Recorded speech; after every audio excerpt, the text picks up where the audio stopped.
పార్టీకి ద్రోహం చేసే పని తాను ఎప్పుడు చేయనని ఆర్టీసీ చైర్మన్ నారాయణరావు అన్నారు. నూజివీడులో గౌతు లచ్చన్న విగ్రహ ఆవిష్కరణకు జోగి రమేష్ వస్తారని తనకు తెలియదని చెప్పారు. ఆయనతో తనకి ఎటువంటి సంబంధం లేదని స్పష్టం చేశారు. ఆయన సోషల్ మీడియాలో మాట్లాడుతూ ఉన్నారు. అవన్నీ కరెక్ట్ కాదు. జోగి రమేష్ని మేము ఆహ్వానించలేదు. అది ఆహ్వాన సంఘం వాళ్ళు ఎవరన్నా వైసీపీ వాళ్ళు చేసిన పని అయి ఉంటుంది. అది మమ్మల్ని మాత్రం పిలిచారు. మేము ఆహ్వానితులుగా వెళ్ళాము. ఇలా కార్యక్రమాన్ని పూర్తి చేసి వచ్చాం. అక్కడ జోగి రమేష్తో కలిసి ఆ కార్యక్రమంలో పాల్గొన్నందుకు నాకు చాలా ఇబ్బంది అనిపించింది. పాల్గొన్నాం. తప్పని పరిస్థితిలో లచ్చన్న గారి విగ్రహావిష్కరణకి అంతరాయం కలగకూడదని చెప్పి మేము పాల్గొని వచ్చేసాం. దాంట్లో గౌతు శిరీష్ గారు, పారసారథి గారు కూడా, మేము ముగ్గురం కూడా ఈ సంఘటన మాకు ఇబ్బంది కలిగించింది. ఇది ఉద్దేశపూర్వకంగా జోగి రమేష్ని ఆ సభలోకి వస్తాడని మేము ఊహించలేదు. ఊహించి ఉంటే మేము వేరే ప్రత్యామ్నాయ మార్గం ఆలోచించి ఉండేవాళ్ళం. తీరా వెళ్ళిన తర్వాత, జరిగిన తర్వాత దాన్ని అవాయిడ్ చేయలేక ఆ కార్యక్రమాన్ని కొనసాగించాం. దీనివల్ల పార్టీ శ్రేణులు కొంతమంది అపోహలు పడి ఉంటారు, ఇబ్బంది పడి ఉంటారు. ఇది ఉద్దేశపూర్వకంగా జరిగింది కాదు. జోగి రమేష్ను మేము ఆహ్వానించలేదు. జోగి రమేష్తో మాకు ఏ రకమైన సంబంధాలు లేవు. అతను మాకు రాజకీయ ప్రత్యర్థి. ఇది అనుకోకుండా విగ్రహావిష్కరణలో అనుకోకుండా ఒకే కార్యక్రమంలో పాల్గొల్సి రావటం దురదృష్టకరం. దీని గురించి సోషల్ మీడియాలో అర్థం చేసుకోలేక అపార్థం చేసుకొని కొంతమంది రకరకాలుగా పోస్టింగ్ పెడతా ఉన్నారు. ఇది కాదు. ఇది మేము పార్టీకి విధేయులు. గౌతు లచ్చన్న గారు అమ్మాయి మనవరాలు శిరీష్ కానీ, పారసారథి గారు కానీ, మేము కానీ తెలుగుదేశం పార్టీకి ముఖ్యమైన నాయకులం. మేము విధేయులం. ఆ పార్టీ శ్రేయస్సు తప్ప మాకు ఎవరు శ్రేయస్సు మాకు ముఖ్యం కాదు. చంద్రబాబు నాయుడు గారికి, వారి కుటుంబానికి నేను రాజకీయంగా చాలా అభిమానిని.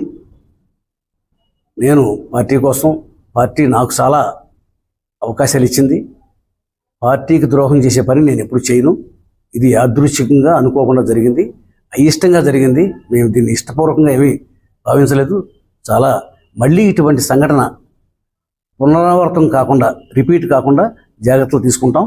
ఎవరైనా ఆహ్వానిస్తుంటే ఆ ఆహ్వానానికి ఎవరెవరు వస్తున్నారో, ఎవరెవరిని పిలవాలి, అది మేము నిర్దేశించి ఇటువంటి సంఘటన మళ్ళీ పునరావృతం కాకుండా చూసుకుంటాం. దయచేసి కార్యకర్తలు కానీ, లేకపోతే సోషల్ మీడియా రాసేవాళ్ళు కానీ అర్థం చేసుకోవాల్సిందిగా కోరుతాం. రాష్ట్రంలో అత్యంత అవినీతి ఎమ్మెల్యే ఎవరు అని పోటీ పెడితే ఆదిరెడ్డి వాసునే ప్రథమ స్థానంలో ఉంటారని వైసీపీ మాజీ ఎంపీ మార్గాని భరత్ ఆరోపించారు. డంపింగ్ యార్డ్ కాంట్రాక్టర్ వద్ద స్థానిక ఎమ్మెల్యే 2 కోట్లు డిమాండ్ చేశారని ఆరోపణలు ఉన్నాయన్నారు. తాజాగా ఈ విషయంపై మాజీ ఎంపీ మీడియాతో మాట్లాడారు. పోలీస్ స్టేషన్లో సెల్లో వేసి నుంచోబెట్టిన దానికి ఇప్పుడు దాకా ఏం యాక్షన్ తీసుకున్నారు? మేము 3 టౌన్ పోలీస్ స్టేషన్లో కేసు కట్టాం. దానిపైన ఎఫ్ఐఆర్ రిజిస్టర్ చేశారా? లేదు. నేషనల్ ఎస్సీ కమిషన్ దగ్గర నుంచి వచ్చిన క్రైమ్ నంబర్స్ చెప్తున్నా. ఈ క్రైమ్ నంబర్స్ వచ్చేసి AP 2024-274874 ఇది క్రైమ్ నంబర్ ఎస్సీ కమిషన్ది. నేషనల్ HRC దగ్గర నుంచి ఇది క్రైమ్ నంబర్ 140573/2024. ఈ 2 క్రైమ్ నంబర్స్ రిజిస్టర్ అయినాయి. ఇవి డీజీపీ గారికి, అదేవిధంగా చీఫ్ సెక్రటరీ గారికి, ఇద్దరికి కూడా నోటీసులు వెళ్ళాయని మీడియా ద్వారా తెలియపరుస్తున్నా. ఇది కాకుండా నిన్న కాక మొన్న 15వ తారీఖున ఏలూరు జిల్లాలో న్యూజివీడ్లో మరి సర్దార్ గౌతు లచ్చన్న గారి యొక్క విగ్రహ ఆవిష్కరణ జరిగితే ఒక సామాజిక కార్యక్రమం, స్వతంత్ర సమరయోధుడు. మరి అక్కడికి జనరల్గా ఒక ప్రైవేట్ కూడా కాదు, ఇది సోషల్ రెస్పాన్సిబిలిటీ అండి. ఒక కార్యక్రమానికి పార్టీలకు అతీతంగా అందరూ వస్తూ ఉంటారు. మరి కార్యక్రమాలకు వచ్చినప్పుడు మరి మాజీ మంత్రి మరి జోగి రమేష్ కూడా వచ్చారు, ఆయన కూడా వెళ్ళారు. అక్కడ క్యాబినెట్ మీ సహచర మంత్రులు చంద్రబాబు నాయుడు గారితో పాటు సహచర మంత్రి మరి పార్థసారథి గారు అందరూ వెళ్ళారు. ఇప్పుడు విగ్రహానికి దండేయడము, జ్యోతి వెలిగించడం ఇవన్నీ కామన్గా జరుగుతూ ఉంటాయి.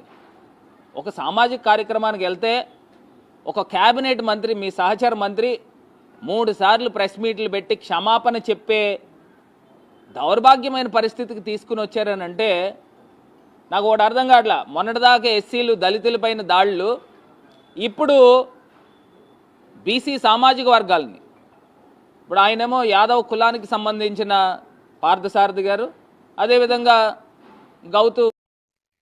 శ్రీకాకుళం జిల్లాలో గంజాయి అక్రమ రవాణా, క్రమ విక్రయాలు పూర్తిస్థాయి నిర్మూలనకు పటిష్టమైన చర్యలు తీసుకోవాలని విశాఖపట్నం రేంజ్ డీఐజీ శ్రీ గోపీనాథ్ జెట్టి ఐపీఎస్ తెలిపారు. గంజాయి అక్రమ రవాణా పూర్తి స్థాయిలో అరికట్టేందుకు పటిష్ట చర్యలు. విశాఖపట్నం రేంజ్ డీఐజీ శ్రీ గోపీనాథ్ జెట్టి ఐపీఎస్ గారు. శ్రీకాకుళం జిల్లాలో గంజాయి అక్రమ రవాణా, క్రయ విక్రయాలు పూర్తి స్థాయి నిర్మూలనకు పటిష్టమైన చర్యలు తీసుకోవాలని విశాఖపట్నం రేంజ్ డీఐజీ శ్రీ గోపీనాథ్ జెట్టి ఐపీఎస్ గారు మంగళవారం శ్రీకాకుళం 1వ పట్టణ పోలీస్ స్టేషన్ వార్షిక తనిఖీల్లో భాగంగా జిల్లా ఎస్పీ శ్రీ కేవీ మహేశ్వర్ రెడ్డి ఐపీఎస్ గారితో కలిసి రేంజ్ డీఐజీ గారు సందర్శించి అధికారులకు పలు ముఖ్యమైన అంశాలపై దిశానిర్దేశాలు చేశారు. ఈ క్రమంలో ముందుగా రేంజ్ డీఐజీ గోపీనాథ్ జెట్టి గారికి పోలీస్ సిబ్బంది గౌరవ వందనం సమర్పించారు. అనంతరం పోలీస్ స్టేషన్లో పలు ముఖ్యమైన రికార్డులు నిర్వహణ, గ్రేవ్ కేసులు, ఎన్డీపీఎస్, సైబర్ క్రైమ్, మహిళలు, చిన్నారులపై జరిగిన దాడులు, హత్యా నేరాలు తదితర ముఖ్యమైన ఫైల్ను క్షుణ్ణంగా తనిఖీ చేసి రికార్డు నిర్వహణ, కేసులు దర్యాప్తు పట్ల పూర్తి స్థాయిలో డీఐజీ గారు ఆరా తీశారు. మహిళా పోలీసులతో డీఐజీ గారు ముఖాముఖి. వార్షిక తనిఖీల్లో భాగంగా 1వ పట్టణ పోలీస్ స్టేషన్ సందర్శించిన డీఐజీ పట్టణ పరిధిలో ఉన్న సచివాలయం మహిళా పోలీసులతో ముఖాముఖిగా మాట్లాడారు. వార్షిక తనిఖీలలో శ్రీకాకుళం పట్టణ డీఎస్పీ సిహెచ్ వివేకానంద, పైడిపు నాయుడు, ఎస్ఐ హరికృష్ణ తదితరులు పాల్గొన్నారు. ఎలా తీసుకెళ్ళాలి, నేరాలు నియంత్రించడానికి, ముఖ్యంగా మహిళలు, ఆడపిల్లలు మధ్య జరిగేటువంటి నేరాలను వాళ్ళు ఎలాగ అప్రమత్తం చేయాలి వాళ్ళని అనే దాని మీద మనం ఫోకస్ చేయాలి. ఒకవేళ ఏదైనా జరిగినా కూడా మీ దృష్టికి వస్తే చెప్పాలి. చాలా వరకు చెప్పరు, అది మీడియా ద్వారానో లేకపోతే ఇంక వేరే రూపంలోనో వచ్చేదాకా డైరెక్ట్గా కొన్ని చెప్పడానికి ఇష్టపడరు. అలాంటి వారిని మీరు మోటివేట్ చేసి ఏదైనా జరిగినప్పుడు వెంటనే పోలీస్ స్టేషన్ తెలియజేసేటట్టు మీరు చర్యలు తీసుకోవాలి. ఇంకేమనంటే మీరు చెప్పండి అమ్మా, అంతా మేమే మాట్లాడుతున్నాం మీ గురించి. మనకు సైబర్ ఫ్రాడ్స్టర్స్ సిబిఐ పోలీసులు అని, ఈడీ వారు అని చెప్పి, అదేవిధంగా సైబర్ క్రైమ్ పోలీసులు అని చెప్పి రకరకాలైనటువంటి విధుల్లో ప్రజలకు ఫోన్లు చేసి వాళ్ళ ద్వారా వాళ్ళని భయపెట్టి వాళ్ళ కుటుంబ సభ్యులు లేకపోతే పిల్లలు వేరే కేసుల్లో ఇన్వాల్వ్ అయ్యారని, అదే డ్రగ్స్ కేసులో ఇన్వాల్వ్ అయ్యారనో లేకపోతే వేరే విధంగా పాస్పోర్ట్ స్కామ్ కేసులో ఇన్వాల్వ్ అయ్యారని చెప్పి బెదిరించి వాళ్ళ ద్వారా డబ్బు ట్రాన్స్ఫర్ చేయించుకుంటున్నారు. ఇలాంటి వారి పట్ల ప్రజలందరూ కూడా అప్రమత్తంగా ఉండాలి. ఎక్కడ కూడా డిజిటల్ అరెస్ట్ అనేటువంటిది లేవు. అదేవిధంగా ఏ పోలీసు ఆఫీసర్ కానీ గవర్నమెంట్ ఆఫీసర్ కానీ డైరెక్ట్గా ప్రజలకు ఫోన్ చేసి వాళ్ళ కుటుంబ సభ్యులకు సంబంధించి కానీ పిల్లలకు సంబంధించి కానీ జరిగేటువంటి కేసుల మీద. ముంచంగిపుట్ట మండలంలో ఉన్న 23 పంచాయతీలకు చెందిన నాన్ పీవీటీజీ ఆదివాసీ గిరిజనులకు పీఎం జన్మన్ పథకానికి అనుసంధానం చేస్తూ గృహాలు మంజూరు చేయాలని ఆదివాసీ గిరిజన సంఘం డిమాండ్. నాన్ పీవీటీజీలకు కూడా పీఎం జన్మన్ పథకం వర్తింప చేయాలి గిరిజన సంఘం నాయకుల డిమాండ్. ముంచంగిపుట్టు మండలంలో 23 పంచాయతీలకు చెందిన నాన్ పీవీటీజీ ఆదివాసీ గిరిజనులకు పీఎం జన్మన్ పథకానికి అనుసంధానం చేస్తూ గృహాలు మంజూరు చేయాలని ఆదివాసీ గిరిజన సంఘం ముంచంగిపుట్టు మండల అధ్యక్షుడు ఎంఎం శ్రీను, గిరిజన సంఘం సీనియర్ నాయకులు సొలగం గాసిరం దొర, మఠం నరసింగారావు, పడాల్ కూటమి ప్రభుత్వానికి డిమాండ్ చేశారు. ఈ సందర్భంగా వారు మాట్లాడుతూ ప్రస్తుతం పీవీటీజీ తెగలకు కేంద్ర ప్రభుత్వం మంజూరు చేసిన పీఎం జన్మన్ గృహాలకు 5 లక్షలు పెంచాలని, ఇసుక ఉచితంగా ఇవ్వాలని ఆదివాసీ గిరిజన సంఘం ఇదివరకే ఎంఆర్ఓ ఆఫీస్ వద్ద ఆందోళన కార్యక్రమాలు చేయడం జరిగిందని, జిల్లా కలెక్టర్ కార్యాలయంలో సైతం ఆందోళన చేయడం జరిగిందని అన్నారు. పీవీటీజీలతో పాటు ఇతర తెగలైన బగత, వాల్మీకి, కొండదొర, కమ్మర, గౌడు మాలి, కొండ కుమ్మరి తెగలతో పాటు మిగిలిన ఇతర తెగలకు కూడా 5 లక్షల రూపాయలు గృహాలు నిర్మించుటకు నిధులు మంజూరు చేసి గృహాలు నిర్మించే విధంగా ప్రభుత్వమే చర్యలు చేపట్టాలని, ఆదివాసీలందరూ సమానంగా చూసి అందరికీ ఒకేలాగా బిల్లులు చెల్లించాలని కూటమి ప్రభుత్వానికి డిమాండ్ చేశారు. నా పేరు ఎంఎం శ్రీను, అల్లూరు సీతారామరాజు జిల్లా ముంచంగుట్ మండలం ఆదివాసీ గిరిజన సంఘం మండల అధ్యక్షుడిని. ఈరోజు కేంద్ర రాష్ట్ర ప్రభుత్వాలు పిఎం జన్మన్ అని చెప్పి ఈరోజు గృహాలు మంజూరుకి పీవీటీజీ పోర్జా, పరింగ్ పోర్జా, గద్వా పోర్జా, ఇటువంటి గద్వా అనేటువంటి సామాజిక వర్గాలకు ఇల్లులు మంజూరు చేశాయి. వారికి ఏ విధంగా అయితే మంజూరు చేశారో పీటీజీయేతర అంటే నాన్ పీటీజీ గిరిజనులు కూడా ఈరోజు వాళ్ళందరూ కూడా ఆదివాసులే కాబట్టి వాళ్ళందరికీ నాన్ పీటీజీలందరికీ కూడా ఈరోజు పిఎం జన్మన్ ఏ విధంగా 5 లక్షలు ఇస్తున్నారో నాన్ పీటీజీ గిరిజనులందరికీ ఇతర భక్త, వాల్మీకి, కొండదొర, అలాగే కమ్మర, అలాగే కుమ్మర, అలాగే మాలి, గౌడ అటువంటి తెగలు ఏవైతే ఉన్నాయో ఇతర తెగలు, ఆ తెగలన్నింటి కూడా ఈరోజు 5 లక్షల రూపాయలతో ఇల్లులు నిర్మించుకోవడానికి నిధులు మంజూరు చేయాలని చెప్పి ఆదివాసీ గిరిజన సంఘంగా మేము డిమాండ్ చేస్తూ ఉన్నాం. ఇప్పటికే మేము ధర్నాలు చేపట్టాం. అలాగే ఏవైతే నాన్ పీటీజీస్కి ఇస్తున్నారో నాన్ పీటీజీస్ కూడా ఆ విధంగానే ఇల్లులు మంజూరు చేయాలి. అలాగే పీవీటీజీస్ నిర్మించుకున్నటువంటి ఇల్లులకి బిల్లులు చెల్లించడంలో, లబ్ధిదారుల అకౌంట్లో బిల్లులు అకౌంట్లో డబ్బులు చేయడంలో పూర్తిగా హౌసింగ్ అధికారులు వైఫల్యం చెందుతున్నారు. ఆ ఆఫీసుల చుట్టూ పదే గిరిజనులు తిప్పించుకుంటున్నారు. గిరిజనులకి తప్ప బిల్లులు వేయట్లేదు. చాలా గ్రామాల్లో పేర్లు రాలేదని చెప్పి హౌసింగ్ ప్రభుత్వం చేపట్టిన రెవెన్యూ సదస్సులో రాజకీయ జోక్యం లేకుండా చూడాలని నెల్లిమర్ల ఎమ్మెల్యే లోకం నాగమాధవి అన్నారు. విశాఖలో జరిగిన ప్రాంతీయ రెవెన్యూ సదస్సులో ఆమె మాట్లాడారు. రాజకీయ నాయకులు ఆ సదస్సులో ఉండటం వలన బాధ్యతలు తమ గోడును వినిపించుకోవడానికి రావడానికి ముందుకు రావట్లేదని అన్నారు. అది కూడా నేను ఇప్పుడు సబ్మిట్ చేస్తున్నాను.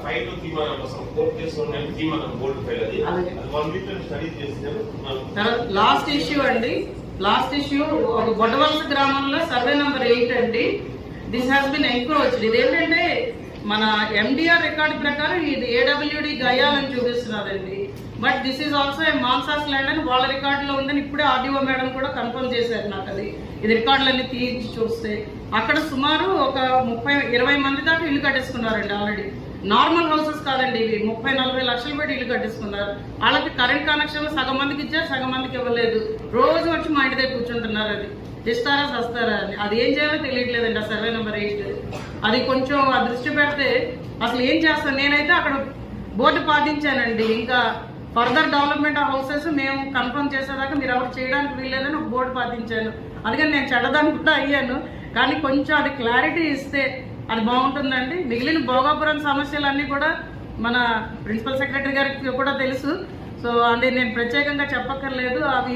అది కోర్టుల్లో ఉండిపోయి డబ్బులు రైతులకి ఎయిర్పోర్ట్ డబ్బులు పడలేదండి. అవన్నీ కూడా కొంచెం దృష్టి పెట్టుకోవాలి సార్.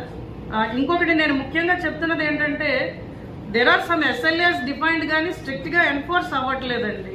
ఇప్పుడు ఒక మ్యూటేషన్కి పెట్టుకుంటే 14 రోజుల్లో అయిపోతుంది అని చెప్తున్నారు కానీ అది స్ట్రిక్ట్గా ఎన్ఫోర్స్ అవ్వట్లేదు. ఎస్ఎల్ఏస్ కొంచెం ప్రాసెస్ అన్నిటికీ కూడా డిఫైన్ చేసి కొంచెం స్ట్రిక్ట్గా ఎన్ఫోర్స్ చేయగలిగితే అదొకటి బాగుంటుందండి. ఇంకోటి రెండోది ఏంటంటే ఈ రెవెన్యూ సదస్సులు ఇప్పుడు విలేజ్ వైజ్ పెట్టారు కదండి. అది జనవరి 8వ తారీఖు దాకా అవుతున్నాయి. అక్కడ పొలిటికల్ ఇంటర్ఫిరెన్స్ కొంచెం ఎక్కువగా ఉందండి. ఏ పార్టీ అయినా, I'm not going to name A party, but అక్కడ ప్రజలు స్వచ్ఛందంగా వచ్చి అధికారులకి ఇద్దాం అనుకున్నప్పుడు అక్కడ పొలిటికల్ ఈ విషయం నాకు తెలుసులే నేను సెటిల్ చేస్తాను అన్న ధోరణి ఎక్కువగా కనిపిస్తున్నారండి. అంటే మేము ఎమ్మెల్యేస్గా మేము ప్రతి చోట ఉండలేము. But we are trying to tell the officers to document everything. అది కొంచెం మిస్సింగ్ అవుతున్నదండి. కాబట్టి దీని ఎండ్ రిజల్ట్ ఎలా ఉంటుందని కొంచెం భయం వేస్తున్నది. సో అది కూడా కొంచెం దృష్టి పెట్టమని చెప్తున్నామండి. Thank you. పెర్ని జయసుధ గోదాములో 3000 బస్తాలు కాదు 4840 బస్తాలు మాయం. జేఎస్ గౌడౌన్లో రేషన్ బియ్యం మాయంపై లోతుగా విచారణ. తప్పు చేసిన ఏ ఒక్కరిని వదిలిపెట్టం, సాక్ష్యాధారాలతో ప్రజాక్షేత్రంలో నిలబెడతాం, తనిఖీలకు సహకరించలేదు అని మంత్రి నాదెండ్ల అన్నారు. మంచి పరిపాలన అందించి ఎక్కడ కూడా కక్ష సాధింపు చర్యలు లేకుండా మనం పరిపాలించాలనేది పదే పదే మా నాయకులు చెప్పుకుంటూనే వచ్చారు. అందులో భాగంగా పౌర సరఫరాల శాఖ నుంచి క్షేత్రస్థాయిలో జరుగుతున్న అవినీతి, ప్రత్యేకంగా గత 5 సంవత్సరాల్లో వాళ్ళు చేసిన కొన్ని కార్యక్రమాలపైన దృష్టి పెట్టి రాష్ట్ర వ్యాప్తంగా కొన్ని సంస్కరణలు తీసుకురావడం అనేది జరుగుతూ ఉంది. పౌర సరఫరాల శాఖకి ధాన్యం కొనుగోలు చేసిన తర్వాత రాష్ట్రంలో దాదాపు 104 గోడౌన్స్కి ఏదైతే మేము కస్టమ్ మిల్డ్ రైస్ అంటారు, CMR అంటారు, ధాన్యం రైతుల దగ్గర నుంచి కొనుగోలు చేసిన తర్వాత వివిధ రైస్ మిల్స్కి మేము రాష్ట్ర వ్యాప్తంగా దాదాపు 1300 రైస్ మిల్స్కి మేము అందించి బియ్యంగా మేము మార్చిన తర్వాత కస్టమ్ మిల్డ్ రైస్ని దాదాపు 104 గోడౌన్స్లో మేము వాటిని భద్రపరుస్తూ ఉంటాం. అందులో కొన్ని గోడౌన్స్ ఇన్వెస్టర్ గోడౌన్స్, కొన్ని గోడౌన్స్ బఫర్ గోడౌన్స్, వివిధ జిల్లాల్లో అనేక ప్రాంతాల్లో ఎక్కువ దూరం ప్రయాణం చేయకుండా ప్రజలకి ప్రతి నెల మేము పబ్లిక్ డిస్ట్రిబ్యూషన్ సిస్టమ్ ద్వారా ఏదైతే మేము రైస్ కానివ్వండి, కందిపప్పు కానివ్వండి, ఆయిల్ కానివ్వండి చేరుస్తామో ప్రజలకే కాకుండా ICDS ద్వారా అంగన్వాడీ కేంద్రాలకి, అదేవిధంగా హాస్టల్స్కి కూడా, సోషల్ వెల్ఫేర్ హాస్టల్స్కి ఈ సరుకు పంపించే బాధ్యత పౌర సరఫరాల శాఖ నుంచి మేము నిర్వర్తిస్తూ ఉంటాం. ఈ 104 గోడౌన్స్లో మొన్న 26వ తారీఖున మా MD గారు మనజీర్ గారు ఒక మార్పు తీసుకురావాలి, అసలు ప్రతి గోడౌన్లో ఎంత ఉంది లెక్క మనకు తెలియాలి. ఎందుకంటే ఖరీఫ్ మాసంలో మేము మరొకసారి ధాన్యం కొనుగోలు చేస్తున్న సందర్భంలో స్టాక్ ఎంత ఉంది మన దగ్గర. జల్ జీవన్ మిషన్ అమలుపై రాష్ట్ర స్థాయి వర్క్ షాప్ ను ఉప ముఖ్యమంత్రి పవన్ కళ్యాణ్ బుధవారం ఉదయం ప్రారంభించారు. ఈ సందర్భంగా పవన్ మాట్లాడుతూ జల జీవన్ మిషన్ ద్వారా ప్రతి ఇంటికి పంపు, వాటి ద్వారా నాణ్యమైన మంచినీరు అందించాలనేదే లక్ష్యమన్నారు. 2019 ఆగస్టులో ప్రారంభమైనప్పటికీ నీటిని అందించడానికే పరిమితం అయ్యిందని 2024 నాటికి మరింత బలోపేతం చేసి రోజు నీటి సరఫరా చేయాలన్నారు. నరేంద్ర మోదీ గారి కళ ఇది. కనీసం రోజుకి ఒక 55 లీటర్లు నీళ్లు సగటున మనిషికి ఇవ్వాలి అని, అది కూడా పరిశుభ్రమైన నీరు ఇవ్వాలి అనేది అల్టిమేట్ గోల్. ఏంటంటే జల్ జీవన్ మిషన్కి సంబంధించి నిరంతరం నీటి సరఫరా ఉండాలి ప్రతి ఒక్కరికి అనేది ఆకాంక్ష, ఆశయం. దాంట్లో కనీసం ముందస్తుగా కనీసం 55 లీటర్లు కనీసం ఇవ్వాలి అనేది ఆకాంక్షతోటి స్టార్ట్ అయింది. ఇప్పుడు ఈ అమృతధార ఈ వర్క్షాప్ని ఎందుకు అమృతధార అని పెట్టాము Jal Jeevan mission revamp programme కింద అనుకుంటే, ఒకటి ఉన్న నీటి వనరులని బలోపేతం చేయటం, అలాగే maintenance of existing schemes, already ఉన్న వాటర్ స్కీమ్స్ అన్నిటినీ వాటి మెయింటెనెన్స్ ఎలా ఉన్నాయి ఏంటి అనేది, అలాగే వాటర్ కన్జర్వేషన్ కూడా ఎంత కీలకమో. దీన్ని జల్ జీవన్ మిషన్ లేదు, కానీ ఇది మనం తీసుకున్న తర్వాత కొత్త ప్రభుత్వం NDA ప్రభుత్వం వచ్చిన తర్వాత మనం తీసుకునేవి వాటర్ కన్జర్వేషన్ కూడా చాలా కీలకమైంది. అలాగే ట్రైనింగ్ అండ్ కెపాసిటీ, ఒకటికి ఉద్యోగస్తులకే కాకుండా ప్రజలను కూడా దీంట్లో భాగస్వామ్యం చేయాలనేదే ఒకటి. అలాగే దీంట్లో ఈ IT సిస్టమ్స్ ద్వారా దీన్ని మనం స్ట్రీమ్లైన్ ఆపరేట్ చేసే విధానం, అలాగే గ్రీవెన్స్ రిడ్రెసల్, ఏమైతే నీటి సరఫరాలు ఇబ్బందులు ఏమున్నాయో రిపీటెడ్గా వచ్చే అవుట్ ఆఫ్ మెయింటెనెన్స్, వాటికి కూడా ఒక విధి విధానాలని రూపొందించడం, అది దీనికి సంబంధించి ఈ అమృతధార సంబంధించింది. ఒకసారి చెప్పుకున్న మనం రిపీటెడ్గా ఉంటుందని, కానీ బట్ కనీసం ఒక్కరోజు 1 గంట నీళ్లు తాగకపోయినా, ఒక పూట నీళ్లు తాగకపోయినా దాని కష్టం ఎంత ఉంటుందో మనందరికీ తెలిసిందే. ఏకాదశి వ్రతాలు కానీ ఏదైనా సరే పొద్దున్నుంచి సాయంత్రం వరకు నీళ్లు తాగకుండా రకరకాల మనం ఈ ఈ రిలీజియస్ థింగ్ మనం ఈ పండుగల్లో అప్పుడు ప్రత్యేక పర్వదినాలు అప్పుడు చేసేవి కానీ అప్పుడు కానీ మన నీటి విలువ తెలియదు. నీటి దొరకనప్పుడే మన నీటి విలువ తెలుస్తుంది. నాకు ప్రత్యేకించి నేను పిఆర్ మినిస్ట్రీ తీసుకున్న తర్వాత వాటర్ కన్జర్వేషన్ ఒకటి, నీటిని సరఫరా చేయటం ఒకటి, ఇవన్నీ నాకు చాలా ప్రత్యేకమైనవి, ఇష్టం నాకు. అంటే చాలా సందర్భాల్లో నేను చెప్పింది ఏంటంటే, అంటే నా అనుభవాలు పంచుకున్నది. ఒకసారి యూఎస్లో కూడా హార్వర్డ్ యూనివర్సిటీకి వెళ్ళినప్పుడు కూడా అక్కడ ఒక స్పీచ్ ఇస్తూ ఉంటే ఒక కీనోట్ అడ్రస్లో అక్కడ నేను చెప్పింది ఒక ఆదిలాబాద్లో ఒక తాండాలో జరిగిన సంఘటన ఒకటి చెప్పాను.